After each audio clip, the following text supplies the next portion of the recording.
नमस्कार, मैं हूं संदीप चौधरी। उत्तर प्रदेश के फतेहपुर में मकर संक्रांति के जुलूस के दौरान हिंसा भड़क गई। वजह बना राम मंदिर। दरअसल जुलूस में एक समुदाय के लोगों ने इस बार राम मंदिर मॉडल को शामिल कर लिया था, जो दूसरे समुदाय को नागवार गुजरा, जिसके बाद जमकर पत्थरबाजी हुई, फायरिंग हुई, आगजनी की गई, कई दुकानें जलाकर खाक कर दी गई, दर्जनों जख्मी हो गए, पुलिस वाले भी घायल हुए। सवाल तो यह है कि ऐसे संवेदनशील जगहों पर प्रशासन कहां सोता रहता है? आखिर माहौल बिगड़ने के बाद ही क्यों जागता है? यह भी खबर है कि जहां हिंसा हुई वहां विश्व हिंदू परिषद के नेता प्रवीण तोगड़िया का भी कार्यक्रम था, इसलिए कई सवाल खड़े हो रहे हैं। हमारा सवाल है कि यूपी को सांप्रदायिक आग में जलाने की क्या साजिश हो रही है? सवाल यह भी, फतेहपुर मालदा में भड़की हिंसा के लिए क्या वहां की सरकारें जिम्मेदार नहीं हैं? और सबसे अहम सवाल, क्या देश में राम मंदिर सिर्फ वोट जुगाड़ने का मुद्दा है? इन तमाम सवालों पर हम चर्चा करेंगे। कुछ खास मेहमान मेरे साथ जुड़ चुके हैं, लेकिन पहले नजर इस रिपोर्ट पर। मालदा और पूर्णिया के बाद अब सांप्रदायिक आग की लपटें उत्तर प्रदेश तक पहुंच गई हैं। गुरुवार को फतेहपुर जिले के जहानाबाद कस्बे में मकर संक्रांति के जुलूस के दौरान दो समुदाय के बीच हिंसा भड़क गई। खबर है जुलूस में राम मंदिर का मॉडल देखकर दूसरे समुदाय के लोग भड़क गए, जिसके बाद से फायरिंग और पत्थरबाजी शुरू हुई। फतेहपुर में जो घटना हुई, कड़ी कार्रवाई होगी और पुलिस प्रशासन और जिला अधिकारी से लेकर के सब जिम्मेदार अधिकारी उसमें देख रहे नजर है और पर्याप्त पुलिस लगाई जाएगी और जो दोषी होंगे उनके खिलाफ कड़ी कार्रवाई होगी। कार्रवाई में पीछे नहीं हटेगी, कड़ी कार्रवाई उन लोगों पे होगी जिन्होंने माहौल खराब करने का प्रयास किया है। मुख्यमंत्री अखिलेश यादव दंगाइयों पर कड़ी कार्रवाई की बात कर रहे हैं, लेकिन ये भी सच है कि अगर प्रशासन पहले से पूरे मामले पर सतर्क रहता तो ये माहौल बिगड़ता ही नहीं। जिला प्रशासन पूर्ण विफल रहा है। यह मकर संक्रमण का 38 साल का परंपरागत उत्सव है और उत्सव में कानून व्यवस्था बनाने में विफल रहे हैं। अभी राम मंदिर का मामला सुप्रीम कोर्ट में है, लेकिन पिछले कुछ दिनों से राम मंदिर का मुद्दा गरमाया हुआ है। खबर ये भी है कि इसी रामतला इलाके में कुछ देर बाद विश्व हिंदू परिषद के नेता प्रवीण तोगड़िया का कार्यक्रम होना था। ऐसे में राम मंदिर के मॉडल को जुलूस में शामिल कर क्या जानबूझकर माहौल बिगाड़ने की कोशिश हुई थी? 2017 में उत्तर प्रदेश में विधानसभा चुनाव होने वाले हैं और जिस तरह से राम मंदिर और धर्म के नाम पर माहौल बिगाड़ने की कोशिश की जा रही है, उससे ये भी सवाल उठता है, क्या देश में राम मंदिर का मुद्दा आस्था से ज्यादा वोट बैंक जुगाड़ने का मसला बन गया है? मानस श्रीवास्तव, लखनऊ, न्यूज 24। और चर्चा में मेरे साथ कुछ खास मेहमान जुड़ गए हैं। बीजेपी के वरिष्ठ नेता, एनडीए सरकार में मंत्री रहे हैं विजय गोयल मेरे साथ हैं। साथ ही साथ भोपाल से कांग्रेस के वरिष्ठ नेता मुकेश नायक, विश्व हिंदू परिषद के प्रवक्ता विनोद बंसल, समाजवादी पार्टी से मोहम्मद शाहिद कुछ ही देर में मुझसे जुड़ने वाले हैं। कुछ अहम सवाल उनसे करने हैं और बीएसपी के सुधींद्र भदौरिया फोन लाइन पर मेरे साथ जुड़ चुके हैं। विजय गोयल साहब, क्या सांप्रदायिक हिंसा में जलाने की साजिश हो रही है उत्तर प्रदेश को? सीधा सवाल है।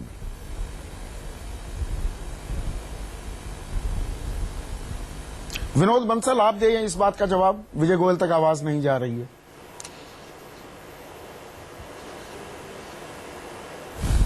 पिछले कुछ वर्षों में जो सैकड़ों इस तरह की घटनाएं घटी हैं, जहां पर के बड़े पैमाने पर मुस्लिम अतिवादियों द्वारा वहां के जो बहुसंख्यक समाज को तंग करने और उनको दबंगई के साथ दबाने के जो प्रकल्प तरह तरह के रचे जा रहे हैं, जो षड्यंत्र रचे जा रहे हैं, उसमें कहीं न कहीं जो है सरकार के फैल्योर और मुस्लिम तुष्टीकरण की नीति जिम्मेदार है। संदीप जी, देखिए, ये 38 साल पुराना कार्यक्रम था जो हर वर्ष होता है मकर संक्रांति के दिन। अगर हिंदुओं को अगर अपने पर्वों के ऊपर शोभा यात्रा निकालने की इजाजत नहीं होगी तो आखिरकार कहां जाएगा हिंदू? नहीं, मुझे ये बताइए, क्या 38 सालों से विनोद बंसल, क्या राम मंदिर का मॉडल भी शोभा यात्रा में ले जाया जाता था? नहीं, अगर नहीं ले जाया जाता तो अगर ले जाया गया, वैसे तो ये राम मंदिर का मॉडल नहीं था जो देखा है मैंने।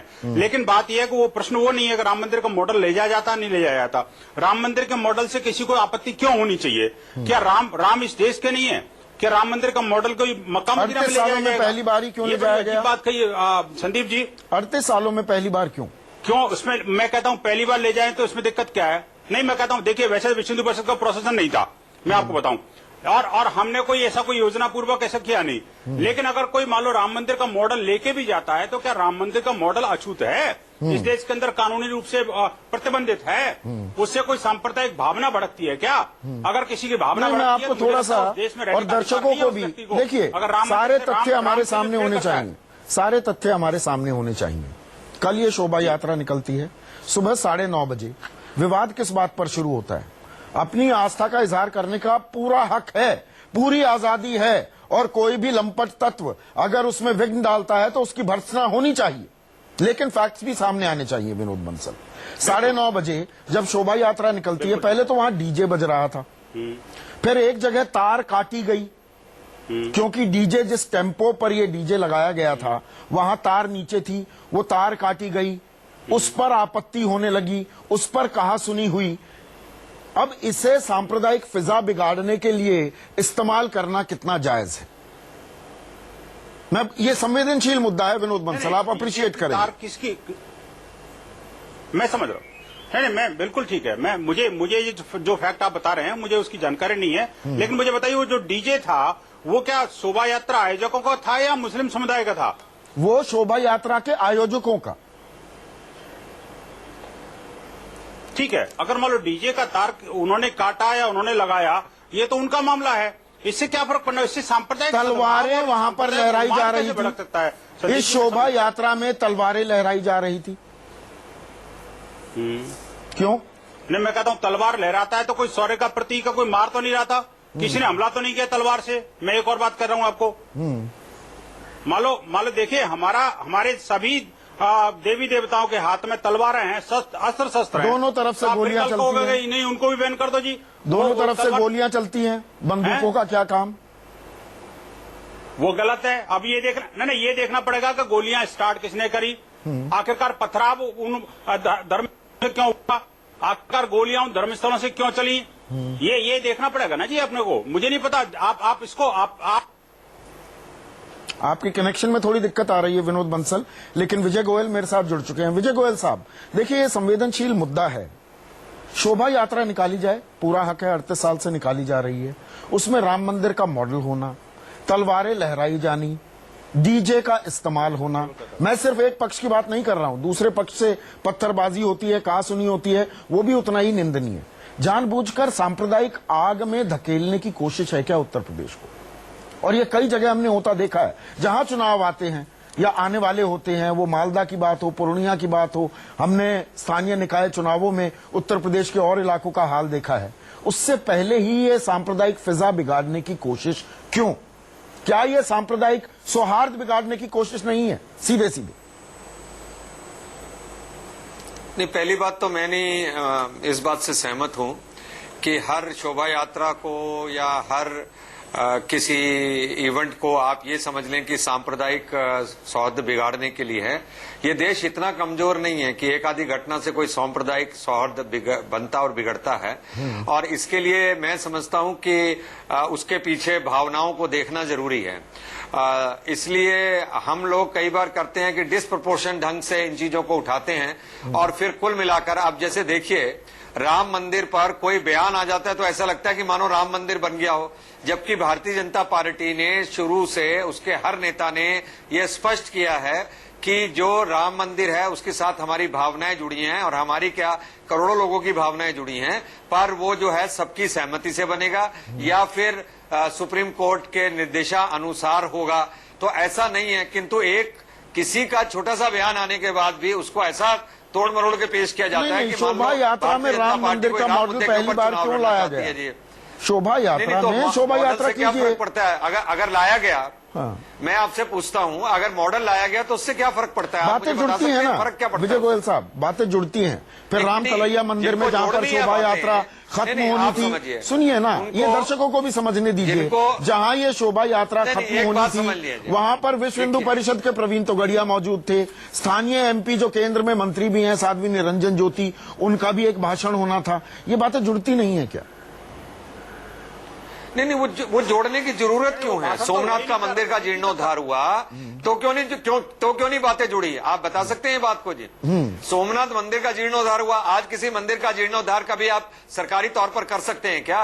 इस देश के अंदर अगर अपने देवी देवताओं के बारे में बात करना अब नहीं, मैं सोमनाथ मंदिर की बात कर रहा हूँ। नहीं, वो उसी का हवाला देकर अब राम मंदिर का मुद्दा उठाया जा रहा है, यही बात कह रहे थे ना, मैंने सुना। कौन सा मुद्दा? प्रवीण तोगड़िया ने जो बताइए, आप मुझे नहीं बात करने दे रहे ना, आप मुझे तो बोलने नहीं दे रहे जी, बोलिए। मैं ये आपसे कह रहा हूँ, कौन सा राम मंदिर का ये इशू उठ गया है? इस देश में अपने इष्ट देवी देवताओं के बारे में बात करना, उनके जलूस जल से निकालना। अब इस देश में कल को तो लोग ऑब्जेक्शन ये भी करेंगे कि रामलीलाएं क्यों हो रही हैं जी? अब रामलीला होती है क्योंकि रामलीला, राम के बारे में सबकी श्रद्धा है, सबकी आस्था है, तो इसलिए रामलीलाएं होती हैं। कल को लोग तो इस पे भी प्रश्न उठाएंगे, और इन रामलीलाओं को मेरे चांदनी चौक के अंदर तो सब धर्मों के लोग देखते हैं। जब जुलूस निकलते हैं तो सब धर्मों के लोग लगते हैं। तो इसीलिए अगर मंदिर का कोई मॉडल निकल भी गया तो उसको चुनाव से जोड़कर या उसको राजनीति से जोड़कर क्यों देखा जाता है? क्या इस देश में केवल पार्टियां बसती हैं,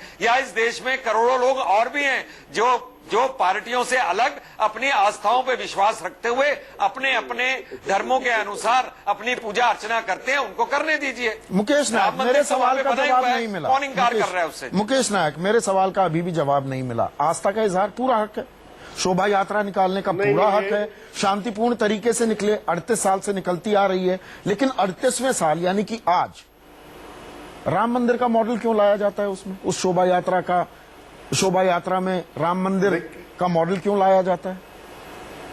मंगवाइए। देखिए, हम मान लेते हैं कि यहाँ तो 38 साल से निकल रही है, लेकिन मध्य प्रदेश में धार में क्यों कर्फ्यू लगा हुआ है और 144 धारा लगी हुई है? मध्य प्रदेश में देवास में क्यों 144 धारा लगी हुई है? मध्य प्रदेश के बड़वानी में क्यों 144 धारा लगी हुई है? आज हरदा से एक पति पत्नी ट्रेन में जा रहे थे, ये कह करके ये बीफ खा रहे हैं, उनको पशुओं की तरह उनके साथ मारपीट की गई ट्रेन में। पूरे देश का वातावरण बिगाड़ने की कोशिश है। मुकेश जी विषय से मत भटकिए। गोयल साहब कह रहे हैं, मांस अगर कोई खाएगा, उसका कोई संदेह होगा तो देखिए, ये कानून का पालन करना चाहिए सबको। कानून का पालन ये लोग कर रहे हैं, करना चाहिए। कानून का पालन। विनोद बंसल, आप किसी को भी ट्रेन से उतार देंगे, शक की बिना पर ट्रेन से उतार देंगे, गुंडाई करेंगे, परिषद के ये कौन सा कानून है? क्यों बिठालते हो? नहीं, हमने नहीं उतारा, ये समझ में नहीं आई। नहीं, आप गलत समझ रहे हैं। वो पुलिस ने उतारा था, बैठे हुए और जब पुलिस के लोगों ने इन्वेस्टिगेशन किया तो पूरे कुंडे को बुला लिया। समझ नहीं है, इसका क्या मतलब है? क्यों आप लोग डिबेट में बैठा लेते हैं? आज तक मैं ये बात समझ नहीं पाया। ये बीच में बोलने लगते हैं, विचार तोड़ देते हैं। मुकेश जी, बात करने की समझ नहीं है। जवान को लगाम दीजिए। पूछ रहा हूँ संदीप जी, देखिए, भाषा की मर्यादा रखते हैं ना आप। दोनों सभ्य व्यक्ति हैं, विनोद जी और मुकेश नायक साहब। देखिए, थोड़ा भाषा की मर्यादा रखते हैं। आपकी बातों को मेरे दर्शक बड़ी गौर से सुनते हैं, आपकी बातों को मेरे दर्शक बड़े गौर से सुनते हैं। संवेदनशील मुद्दा है, मैंने शुरू में भी कहा। ये अपनी बात कह रहे थे, मैंने तो नहीं बोला जी। जब मैं बात कह रहा हूं तो ये बीच में क्यों बोल रहे हैं? मैं ये कहना चाहता हूं कि भगवान श्री राम। नहीं, बीच में क्या आप गलत बोल रहे हैं, इसकी बात कर रहा हूं। नहीं, विनोद बंसल, आपको मौका मिलेगा, पहले मुकेश नायक को अपनी बात पूरी करने दीजिए। मुकेश नायक, बोलिए। मैं ये कहना चाहता हूं, ये कह रहा है कि भगवान श्री राम से इनकी आस्था और विश्वास जुड़ा हुआ है। मैं इस बात को नहीं मानता। भगवान राम से तो आस्था और विश्वास का संबंध हम लोगों का है, देशवासियों का है। इनका संबंध भगवान राम से केवल राजनीति का है, और यही कारण है कि भारतवर्ष में जब भी चुनाव आते हैं तो ये राम राम करने लगते हैं, बाद में टेटे करने लगते हैं। पूरा इतिहास पिछले 25 साल से पूरे भारतवर्ष में ये भूख, गरीबी, अज्ञान और अशिक्षा जैसे गंभीर सवालों पर बात नहीं करते हैं। जब भी चुनाव आता है तो भगवान राम को अपने पोलिंग एजेंट बनाने लगते हैं। मुझे मालूम है कि ये राम मंदिर कभी नहीं बनाएंगे, न इन्हें राम मंदिर बनाना है। इन्हें राम मंदिर के नाम पर सिर्फ राजनीति करना है और पूरे देश के लोगों की आस्थाओं का शोषण करना है, धर्म को राजनीति का औजार बनाना है, देश का वातावरण बिगाड़ना है। इसके अलावा इनको कुछ नहीं करना है। अगर ऐसा है, अगर मैं मान लूं, और ये बातें लगातार होती हैं, हर जगह होती हैं। एक मिनट सुनिए विनोद बंसल। सुधींद्र भदौरिया, मैं आपसे कमेंट चाहूंगा। मैं चाह रहा था मोहम्मद शाहिद जल्द से जल्द। एक मिनट सुनिए, बात नहीं करनी चाहिए इनको। सुनिए भगवान राम को विनोद बंसल की बात नहीं करनी। देखिए, थोड़ा सभ्यता के दायरे में रहिए ना, हम सभी सभ्य लोग हैं। थोड़ा सुनिए, दूसरे की बात सुनिए। मैंने ऐसा तो नहीं बोला, मैं आपको बता रहा हूँ। सुनिए, आप भगवान राम को पोलिंग एजेंट बोला है, वो गलत बोला है इन्होंने। ठीक है, अब आपने अपनी बात कह दी। सुधींद्र भदौरिया से मैं मुखातिब हूं। सुधींद्र भदौरिया, सवाल दरअसल मुझे ये मोहम्मद शाहिद से पूछना था, क्योंकि समाजवादी पार्टी की सरकार है सूबे में, वहां पर शोभा यात्रा निकलनी थी, सारी मालूमात थी, सरकार का अपना अमला होता है, अपनी इंटेलिजेंस होती है, वहां पर इंतजामात करने की जिम्मेदारी भी सरकार की थी। सरकार क्या कर रही थी? छोड़िए सियासत की बातें, सरकार के इंतजामों को क्या हुआ? सरकार अब हमें बता रही है, अखिलेश यादव अब हमें बता रहे हैं सख्त कार्रवाई होगी। अरे अब पछताए होत क्या जब चिड़िया चुग गई खेत, जब हिंसा हो गई, लोग घायल हो गए, एक महिला की आंख चली गई, अब क्या बता रहे हो हमें? हेलो जी, सुधींद्र भदौरिया। देखिए, ऐसा है, आप ही जानते हैं कि चुनाव के करीब 1 वर्ष रह गया है और मोदी जी अपने सभी कामों में जो तमाम वादे किए थे उसमें विफल रहे हैं, चाहे काला धन हो, चाहे वो किसानों की समस्याएं हो, बेरोजगार नौजवानों को उन्होंने जो वादे किए थे, तो अब वो रास्ता तलाश रहे हैं कि इसमें कैसे निकला जाए। वही हालत अखिलेश यादव की है। अखिलेश यादव ने दुनिया भर के वादे किए। अब आप समझिए, उत्तर प्रदेश के अंदर हजारों किसान, चाहे वो बुंदेलखंड हो, चाहे वो गन्ना किसानों का पश्चिमी उत्तर प्रदेश का इलाका हो, तमाम हजारों किसानों ने आत्महत्या कर ली है इनके 4 वर्षों के शासन में। इसी तरह की स्थिति कानून व्यवस्था की है।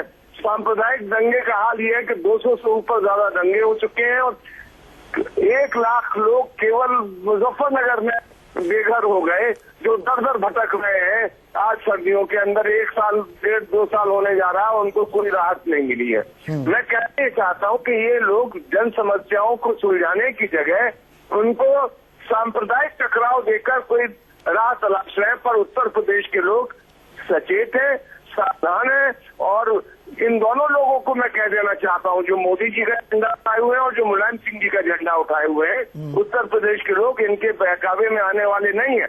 इस बार इन दोनों लोगों को इतनी बड़ी शिकस्त मिलेगी। और मैं आपको बता दूं, वो ठीक हो गया, अब चुनावी सभा में मत तब्दील कीजिए। मुझे ये बताइए, मैंने आपकी बात सुन ली सुधींद्र जी, मुझे आपकी बात समझ आ गई। आप गंभीर आरोप ये लगा रहे हैं, विजय गोयल आप रिस्पॉन्ड कीजिए कि दरअसल जो हो रहा है उत्तर प्रदेश में, ताजा उदाहरण हमने फतेहपुर में देखा है, ये दरअसल मिलीजुली कबड्डी है बीजेपी और समाजवादी पार्टी। सियासी फायदे के लिए आप लोग सांप्रदायिक सौहार्द बिगाड़ रहे हैं, ये आरोप है आप पर, विजय गोयल। देखिए, इनके आरोप लगाने से तो कुछ नहीं होता। बहरहाल एक बात ठीक है, समाजवादी का जो सरकार है वो भ्रष्टाचार में डूबी हुई है, वो उच्छृंखलित हो गई है, वो उसके अंदर लॉ एंड ऑर्डर प्रॉब्लम बहुत बड़ी खड़ी हो गई हैं। अगर ये मिली जुली कुश्ती होती तो मैं ये सब बातें करता क्या? आप कह दीजिए ये भी मिला जुला है। इसलिए मैं समझता हूं कि लोगों ने सापा की भी सरकार देखी है और लोगों ने बासपा की भी सरकार देखी है और बासपा के राज में भी जो जंगल राज था वो भी देखा है। इसीलिए 2002 के बाद से यही लोग राज कर रहे हैं और अब जनता बदलाव चाहती है। इसलिए अब इनके पास मोदी जी ये जो कहते हैं, प्रधानमंत्री मोदी की बात कहते हैं कि किसानों के लिए क्या किया है और काले धन के लिए क्या किया है। काले धन के खिलाफ जो कानून बने हैं, आज जाकर किसी से पूछिए, कोई 1 पैसा भी काले धन का बाहर विदेशों के अंदर जमा कराने की ताकत नहीं रखता। और बाहर से जो आना था उसका क्या हुआ? विषयांतर हो जाएंगे हम इस डिबेट में। सुनिए, मैं जो बाहर से आना था, 15 लाख रुपए आने वाले थे जो हर किसी के खाते में, उसका क्या हुआ? बीच में नहीं बोल रहा, नहीं, मैं सवाल पूछ रहा हूँ ना आपसे। मैं सवाल पूछ रहा हूँ जी, आपकी उतने आप नहीं, सवाल आप बाद में पूछेगा, मैं बताता हूं आपको। पहले मुझे पूरा करने दीजिए। ये कहते हैं किसानों की बात करते हैं, तो जब फसल खराब हो जाती थी तो 50% के बाद मुआवजा मिलता था। इस सरकार ने 33% फसल खराब होने पे मुआवजा देना शुरू किया। स्टार्टअप्स इंडिया, स्किल इंडिया, इस तरह की सारी जनधन योजना, कन्या समृद्धि योजना, अटल पेंशन योजना, काले धन पर अब आप घुमा गए बात को। उसके लाभ करोड़ों देशवासी घूम रहे हैं। काले धन पर घुमा गए 15 लाख के ऊपर। मुझे नहीं मालूम, अब सुनिए, 15 लाख का बताता हूं आपको। 15 लाख में सिर्फ आप ही ये सोच रहे होंगे कि बिना कुछ करे धरे, बिना काम करे, और सिर्फ लोग ये सोच रहे थे कि 15 लाख उनके खाते में आ जाएंगे। ऐसा कम से कम मैंने तो दुनिया से पूछा, वो तो कहते बताया दुनिया सरकार नहीं है जो 15 लाख खाते, जिसे आपके अध्यक्ष ने बाद में चुनावी जुमला बताया। सुनिए, ना जुमला नहीं। हमने लोगों को ये बताया कि ये सरकार है जो काले धन के ऊपर अंकुश करेगी और वो काले धन पर हमने अंकुश करके दिखाया है। चलिए थोड़ा हम विषयांतर हो गए यहाँ पर। मोहम्मद शाहिद जुड़ चुके हैं। विजय जी से चला गया है। विजय जी, मोहम्मद शाहिद जुड़ चुके हैं। मोहम्मद शाहिद, आपकी सरकार क्या कर रही थी? आज अखिलेश यादव सूबे के मुख्यमंत्री कहते हैं सख्त कार्रवाई करेंगे। कल पुख्ता इंतजाम क्यों नहीं किए गए शोभा यात्रा के लिए? देखिए संदीप जी, मैं अभी सुन रहा था जितने भी और दूसरे दल के लोग बोल रहे थे। मैं थोड़ा सा आपकी बात का जवाब दूंगा, मगर मैं पहले बहुजन समाज पार्टी की बातों को नहीं, पहले इस बात का जवाब दीजिए। आगे होती रहेगी तू मैं। मेरे दर्शक ये जानना चाहते हैं सरकार ने क्या इंतजाम किए। ये कोई यकायक तो हुई नहीं, तयशुदा कार्यक्रम के तहत शोभा यात्रा निकाली गई। सरकार क्या कर रही थी? देखिए, मैंने पहले भी कहा कि ये उत्तर प्रदेश में भारतीय जनता पार्टी, उत्तर प्रदेश में विकास की धारा। संदीप जी, मैं आपको बताऊं, सरकार का जो एजेंडा है, हमारा इलेक्शन मैनिफेस्टो जो था विकास का, उस पर हम पूरी तरह कामयाब है। भारतीय जनता पार्टी ये आपने इंतजाम क्या किए? जब वहां हिंसा भड़क गई तो कानपुर से भी पुलिस मंगा ली, हमीरपुर से भी पुलिस मंगा ली। कल क्या कर रहे थे वहां पर? नहीं, मैं वही कह रहा हूँ। देखिए, जो ये समिति थी, अब बीच में मत बोलिए। आप विश्व हिंदू परिषद से मैं कहूंगा कि मत बोलिए। आप ही लोग देश को बिल्कुल बर्बाद करने पे तुले हैं। आप जैसे लोग, कट्टरवादी लोग ही देश को बर्बाद करने पे तुले हैं। बर्बाद की बात नहीं है। अपने प्रधानमंत्री की बातों को तो मानिए, जिन्होंने ये कहा था कि दिवाली से पहले शौचालय जरूरी है। सुनिए हमारे देश के प्रधानमंत्री की बात सुनिए। आप अरे भाई, आप तो सुनिए क्या हिंदुओं को वहाँ पर अपनी धार्मिक यात्रा आयोजित करने का अधिकार नहीं है? बीच में मुझे बताइए कि क्या मकर संक्रांति के दिन 38 सालों से यात्रा निकलती थी, उस यात्रा को खराब करने के लिए आपने आतंकियों को छोड़ दिया, गुंडों को छोड़ दिया। आप मदरसों से लगातार पथराव हो रहा है, गोलीबारी हो रही है, और उसके बाद आपकी सरकार इस तू में कोई हासिल नहीं, कोई हासिल नहीं। विनोद बंसल जी, आपसे मैं गुजारिश करूंगा, और मोहम्मद शाहिद आप देखिए एक मिनट। मोहम्मद शाहिद एक मिनट बात सुनिए। तू मैं कोई हासिल नहीं निकलने वाला है, कोई उसका फायदा नहीं होगा, ना मेरे दर्शकों को, ना उत्तर प्रदेश वासियों को, ना देशवासियों को। एक छोटा सा मैं ब्रेक लेता हूं, थोड़ा सांस ले लेते हैं। ब्रेक के बाद मोहम्मद शाहिद, मेरा सवाल वही, सरकार ने, उत्तर प्रदेश सरकार ने क्या इंतजाम किए थे कल, या हाथ पर हाथ धरे बैठी थी?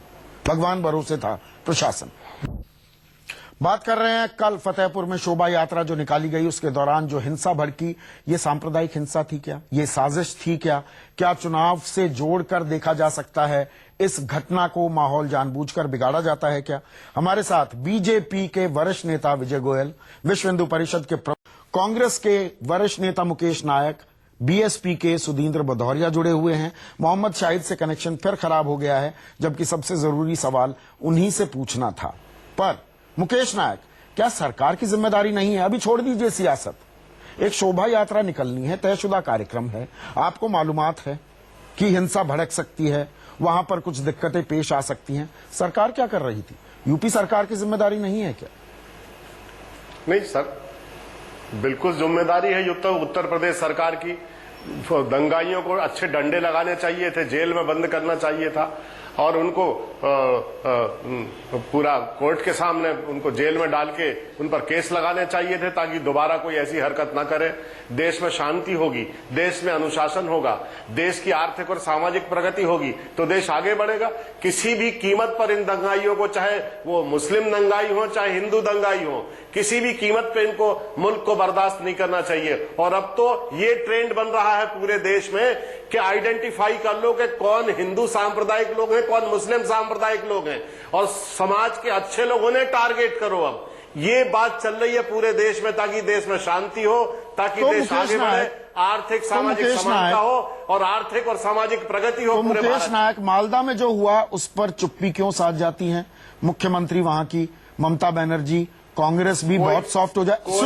सुन लीजिए, मालदा को लेकर आप सॉफ्ट क्यों हो जाते हैं? पूर्णिया में हिंसा होती है, आपकी चूं तक नहीं निकलती। आप उस सरकार में साझी हैं, उस सरकार में, उस सूबे की सरकार में मुख्यमंत्री कुछ भी बोलने से इनकार कर देते हैं, वहां चुप्पी क्यों साध जाते हैं? हम किसी भी सरकार में शामिल हों, सुनिए संदीप जी, हम किसी भी सरकार में शामिल हों, हम कांग्रेस का दृष्टिकोण बिल्कुल स्पष्ट है कि हम किसी भी कीमत पर इन जो सांप्रदायिक लोगों को बर्दाश्त नहीं करेंगे, हिंसा रक्तपात पूर्णिया को लेकर चुप्पी क्यों? करने वाले लोगों को बर्दाश्त नहीं करेंगे। ये कोई चुप्पी नहीं है। मैं तो पूरे देश के सामने आपके टेलीविजन पे बोल रहा हूं ना, मैं कांग्रेस का प्रवक्ता हूं कि हम बिल्कुल, हमारी नीति बिल्कुल स्पष्ट है कि हम किसी भी कीमत पर दंगाइयों को, सांप्रदायिक लोगों को, चाहे वो हिंदू सांप्रदायिक वाले लोग हों, चाहे मुस्लिम सांप्रदायिक वाले लोग हों, उनको किसी भी कीमत पर बर्दाश्त नहीं करेंगे। आपकी नीति क्या करेगी? एक मिनट विनोद बंसल। मोहम्मद शाहिद, मुझे ये बताइए, क्या इंतजाम किया आपने? क्या इंतजाम थे सरकार के कल की शोभा यात्रा के लिए? संदीप जी, जैसा अभी आपने दिखाया, आपके टेलीविजन के विजुअल पे मैंने देखा, रोज शोभा यात्रा परमिशन मिली शोभा यात्रा निकालने के लिए, बिल्कुल। और देखिए, किसी भी धार्मिक प्रोग्रामों को निकालने की उसमें वो जिस तरह से आपने देखा, उसके अंदर तलवार और जो तार काट दिया गया, खुद ही ऐसा जैसा जानकारी प्राप्त हुई है कि वहां पर ऐसा हुआ, और लोगों ने, दूसरे पक्ष ने इस तरह का माहौल बिगाड़ने, दोनों लोगों ने उसमें बात। तो सरकार कहां थी? इतनी ये नहीं है कि ये लोग भारतीय, दूसरा पक्ष नहीं, सरकार, मैं उसी को बता रहा हूं, सरकार ने फौरन कड़ी कार्रवाई करते हुए लोगों को हिरासत में लिया और पूरी तरह से इस तरह की कार्रवाई रोकी। जो घटना हुई निहायत अफसोसनाक है। देखिए, मैं आपको एक बात बताऊं संदीप भाई, ये बार-बार समाजवादी पार्टी का जन्म ही हुआ है सांप्रदायिकता के खिलाफ। अरे भाई, आप खामोश बैठिए। आप ही जैसे लोग इस देश का माहौल खराब कर रहे हैं। आप ही जैसे लोग हैं कट्टरवादी। माहौल नहीं खराब कर रहा भैया, मेरे ऊपर हमले हो रहे हैं और मैं चुप रहा हूं। सब लोग देश को इस तरह के लोग बर्बाद कर रहे हैं। नहीं, आप पे कोई हमला नहीं हो रहा है। आप तो एयर कंडीशन में बैठे मौज ले रहे हैं, सिर्फ बयानबाजी। 400 जगह पर आपने हमले किए हैं। हिंदू समाज हमेशा प्रताड़ित महसूस कर रहा है अपने आप को। उत्तर प्रदेश के अंदर क्या कर रखा है आप लोगों ने? देखिए, आप लोग चाहते हैं कि उत्तर प्रदेश, नहीं, हम ये चाहते हैं कि शांति के साथ हमें अपने धार्मिक आयोजनों में हिस्सा लेने दिया जाए, आखिरकार हमारी सुरक्षा का इंतजाम किया जाए। नहीं, खामोश क्या किया जाए यार? आप ये कह दिए 400 से ज्यादा दंगे हो गए उत्तर प्रदेश के अंदर। हमारे मुख्यमंत्री क्या हिंदू नहीं है? और हमारे मुख्यमंत्री हिंदू नहीं है। हमारी पार्टी के करोड़ों लोग मेंबर है, क्या वो हिंदू नहीं है? मुख्यमंत्री हिंदू? मैं आपसे ये जानना चाहता हूँ, लोग आपके कैबिनेट में मंत्री हैं, तो क्या वो हिंदू क्या करेगा इसमें? नहीं, क्या बात बताइए, आखिरकार आपको पता नहीं था कि ऐसा आयोजन हो रहा है? ऐसे दंगाइयों को क्यों नहीं कब्जे में रखा आपने? देखिए, हिंदू आप ही नहीं अकेले, दंगाइयों का कब्जे में रखो ना भैया। विनोद बंसल, मोहम्मद शाहिद, मुझे बताइए, मुझे यहाँ पर मुझे इंटरवीन करना पड़ेगा। यहाँ पर दंगाइयों का कोई धर्म नहीं होता। हम हिंदू मुस्लिम करके आम आदमी के साथ, जो आम आदमी पिस रहा है इस सियासत में, उसका ख्याल रखना होगा। एक मिनट मोहम्मद शाहिद, लेकिन क्या ये एक महज संयोग है? एक मिनट मोहम्मद शाहिद, मैं आपसे मुखातिब हूं। विनोद बंसल, थोड़ा इत्मीनान रखिए। मोहम्मद शाहिद, मुझे ये बताइए, 16 मई को चुनावी नतीजे आ जाते हैं। मैं 2014 की बात कर रहा हूं। 16 मई से 25 जुलाई के बीच 2014 की 605 छोटी बड़ी सांप्रदायिक झड़पें होती हैं। इनमें से 200 ऐसी हिंसा या ऐसी झड़पें उन 12 विधानसभा सीटों पर होती हैं जहां पर उपचुनाव होने थे। यह महज संयोग है क्या? जब चुनाव आते हैं सांप्रदायिक हिंसा मुंह बाने लगती है। मैंने, आपको याद होगा संदीप भाई, संदीप जी आपको याद होगा, एक लास्ट डिबेट मैंने आपके साथ की थी। मुझे सौभाग्य हुआ था, तब भी मैंने ये कहा था, ये भारतीय जनता पार्टी का और उनके जो अनुवांशिक संगठन है, बजरंग दल, विश्व हिंदू परिषद और ये आरएसएस, इनकी सोची समझी साजिश है ये। उत्तर प्रदेश में जहां जहां इलेक्शन, ये आप देखिए, नाकाम क्यों नहीं करते आप? झूठ के सहारे आप उसको अरेस्ट करिए ना। आपको लग रहा है कि हम साजिश रच रहे हैं? हम करेंगे, आपके पास इतनी कड़ी कार्रवाई होगी। अब दंगा करने से कांपने लगेगा, चिंता मत करिए। इतनी कड़ी कार्रवाई होगी कि दंगा करने मैं ये चाहता हूँ कि आगे से ये बोले नहीं है, होना नहीं चाहिए। कोई भी दंगाई हो, उत्तर प्रदेश की जनता शांति से रहने का बीच में मत बोलिए, थोड़ा सलीका सीख लीजिए। नहीं, बीच में क्यों नहीं बोला? विश्व हिंदू परिषद की बात करते हो, उस पर आरोप लगाते हो और फिर कहते हो बीच में नहीं बोले। आप अपने आप को संभाल नहीं रहे। कट्टरमान तो बोलिएगा। मंत्री सरेआम जो है ना देश को धमकी दे रहे हैं और आप अपने आप को तो बोलिएगा। आपकी आदत है। संदीप जी, सुनिए, मैं आपको, आप दोनों इतने परिपक्व लोग हैं, आप इतने परिपक्व हैं दोनों, फिर इस तरह से तू मैं करेंगे तो बात बहक जाती है ना। और भड़क भी जाती है, उससे किसी को कुछ फायदा नहीं होने मैं तो पक्ष रख रहा हूं। विजय गोयल जी बड़ी शांति से, हम में से सबसे विनोद बंसल, हम सब में सबसे तजुर्बेकार विनोद बंसल विजय गोयल चुपचाप बैठे हुए हैं। विजय गोयल मुझे ये बताइए, मैं थोड़ा दायरा बढ़ाता हूं, ये तू मैं तो चलती रहेगी, ये कितने भी ये अनादिकाल तक चलती रहेगी। मैं पूरी बात कंप्लीट कर जी 30 सेकंड में करिए, फिर मैं विजय गोयल जी से कुछ पूछना चाह रहा हूं। जी मैं बताऊं आपको, लोकसभा के इलेक्शन से पहले उत्तर प्रदेश में इसी तरह का माहौल खराब करने का प्रयास किया, मैं उसके बाद की बात पूछ किया गया। 84 हिंदू मैथोलॉजी में नहीं, 84 कोसी परिक्रमा कोई चीज नहीं होती। 14 कोसी परिक्रमा जो कार्तिक पूर्णिमा के महीने में होती है, आप देखिए पूरे अमन के साथ हो गई। नहीं, ये आपको ज्यादा पता है कि हिंदुओं को ज्यादा पता है? ये परिक्रमा होती है कि नहीं होती? मोहम्मद सादिक हिंदू समाज को बताएंगे क्या? ये कौन सी बात, आप अकेले ठेकेदार हैं क्या? बताइए कि अगर कोई मोहम्मद साहिद आपसे ज्यादा जानते हैं हिंदू धर्म के बारे में। पहले होते तभी होगा। मुझे रोकना पड़ेगा आपको। ये मुझे बताइए, आप ज्यादा जानते हैं क्या? ये तू मैं हो गई, इससे कुछ नहीं निकलने वाला है। विजय गोयल मुझे ये बताइए, हम जानबूझकर फिजा बिगाड़ते हैं क्या? मैं पूरी राजनीतिक जमात की, अब मैं किसी इंडिविजुअल पार्टी का नाम लिए बगैर या संगठन का नाम लिए बगैर, ये देश का दुर्भाग्य नहीं है क्या कि आज की सियासत ऐसी हो गई कि वो डिवाइड एंड रूल, वो तो गोरे करके गए ना, हम पर राज करके गए 200 साल से ज्यादा। आज भी डिवाइड एंड रूल ही चल रहा है, डिवाइड करो, फूट डालो, राज करो, यही राजनीति है हमारी।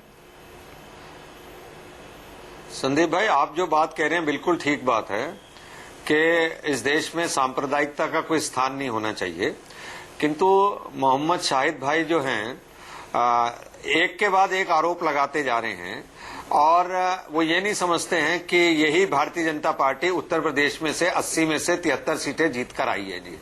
तो कहीं ना कहीं जनता का भरपूर समर्थन उनको प्राप्त है, केवल कोई हिंदुओं का समर्थन या राम मंदिर के समर्थकों का समर्थन प्राप्त नहीं है, उनको प्राप्त है। दूसरी बात, कांग्रेस के लोग ये भूल जाते हैं कि 84 के दंगों को वो भूल जाते हैं और ऐसा दिखाते हैं मानो कि 60 साल के अंदर जो दंगे थे वो उनके राज्यों में ना होकर किन्हीं और के राज में हुए हों जी। मैं किसी के ऊपर आक्षेप नहीं करना चाहता, नहीं, ये हो रहा है ना, पर विजय गोयल जी यही तो हो रहा है, तेरा दंगा बना मेरा दंगा। आप किसी दंगे की बात करो तो दूसरे की तरफ उंगली उठा दो कि तुम्हारे यहाँ भी ये दंगा हो रहा है। अभी मैं आपको, ये आप बिल्कुल ठीक कह रहे हैं। अभी आप देखिए, राम मंदिर का जैसे इशू उठा है, अगर वो इशू मान लीजिए किसी ने अभी स्टेटमेंट दे दी है और अगर वो 2 साल के बाद 3 साल के बाद स्टेटमेंट दे देगा तो कहेंगे भाई लोकसभा का चुनाव है।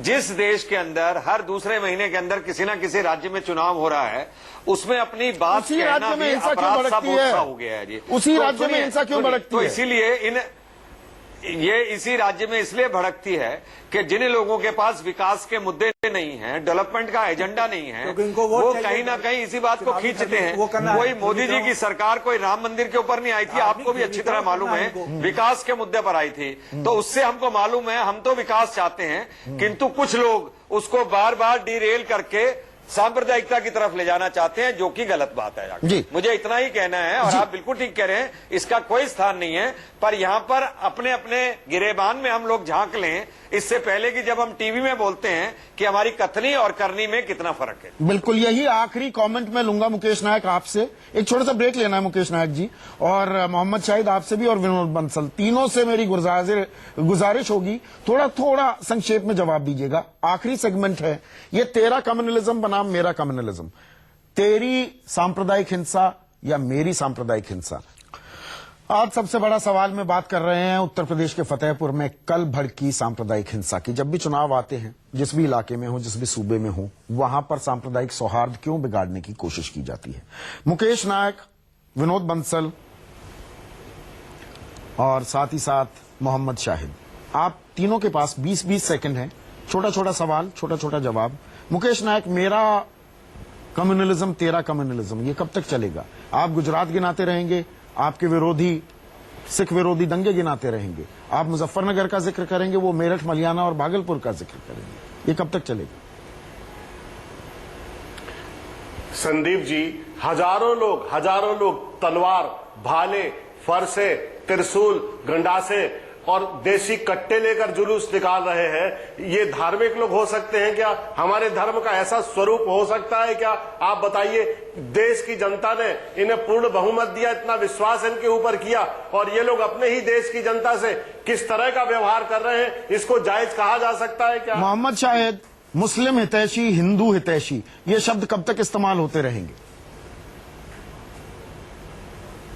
देखिए संदीप जी, सबसे अहम बात यह है कि दंगे किसी भी देश के लिए, किसी भी प्रदेश के लिए बहुत खतरनाक होते हैं। उसकी विकास की जो धारा चलती है उसको पीछे कर देते हैं। वहां के लोग, अब लोग उत्तर प्रदेश के या हो देश के हो, लोग चाहते हैं विकास, लोग चाहते हैं अपने परिवार को अच्छे ढंग से रखना, अपने परिवार को, लोगों को पालना। लोग तो चाहते हैं, ये जो भारतीय आप लोग नहीं चाहते, राजनीतिक जमात नहीं चाहती, जो इनका एजेंडा नहीं, हम लोग चाहते हैं। देखिए, समाजवादी का जन्म संदीप जी सांप्रदायिकता के खिलाफ ही हुआ है। हमारे नेता ने, आपका वक्त पूरा हो गया। विनोद बंसल, आप विश्व हिंदू परिषद चलाते हैं, हमने सहे हैं, विश्व हिंदू परिषद चलाते हैं, क्या वक्त नहीं आ गया है विनोद बंसल कि विश्व भारतीय परिषद चलाई जाए? ये हिंदू हितैषी, मुस्लिम हितैषी, सिख हितैषी छोड़ देना, इस बातों को भारतीय हितैषी बन जाए हम। नहीं, संदीप जी, मैं अगर ये कहूँ कि संदीप अपना नाम बदल करके कुलदीप रख ले, उससे कोई काम हो जाएगा, ऐसे नहीं काम चलने वाला। लेकिन एक बात ये समझना पड़ेगा आपको। देखिए, अगर जब तक राजनीतिक दल और प्रशासन और पुलिस और सरकार अगर दंगाइयों को दंगाइयों की दृष्टि से और शांतिपूर्ण लोगों को शांतिपूर्ण ढंग से सुरक्षा की पहले पूर्व व्यवस्था नहीं करेगी और दंगा होने के बाद उसका पोस्टमार्टम करेगी, तो स्थितियां ऐसी भयावह बनेगी। जी, विनोद बंसल, विजय गोयल साहब से, विजय गोयल साहब, देखिए वक्त कम हो गया है, वक्त खत्म हो रहा है। विजय गोयल, जिस तरह से हम लगातार कहते हैं आतंक का कोई धर्म नहीं होता, वक्त आ गया है कि ये कहें दंगाइयों का भी कोई धर्म, कोई मजहब नहीं होता। 10 सेकंड में सर। बिल्कुल ठीक कह रहे हैं आप। दंगाइयों का कोई धर्म, कोई मजहब नहीं होता, पर जब सरकार ने इनको इजाजत दी थी तो इनकी सुरक्षा का इंतजाम देखना तो सरकार का काम था। और मैं समझता हूं कि इस समय लोगों को डेवलपमेंट, विकास के मुद्दों पर ज्यादा बहस करनी चाहिए। ये जो इक्का दुक्का शरारती लोग काम करते हैं उनकी तरफ ना ध्यान देकर और विकास के मॉडल पर चलना चाहिए। ये तो पता नहीं कब से मेरी एक ख्वाहिश है, एक दिल्ली तमन्ना है, विजय गोयल, मुकेश नायक, मोहम्मद शाहिद, विनोद बंसल की हम विकास के मुद्दों पर भी सबसे बड़ा सवाल में लगातार चर्चा करते रहें। ये सांप्रदायिक हिंसा, ये चुटभइये, ये लंपट, ये हमारा 1 घंटा देश का न जाने कितने मैन आज बर्बाद ना करें। इसी उम्मीद के साथ आप सभी का बहुत बहुत शुक्रिया। आज सबसे बड़ा सवाल में बस इतना ही। नमस्कार।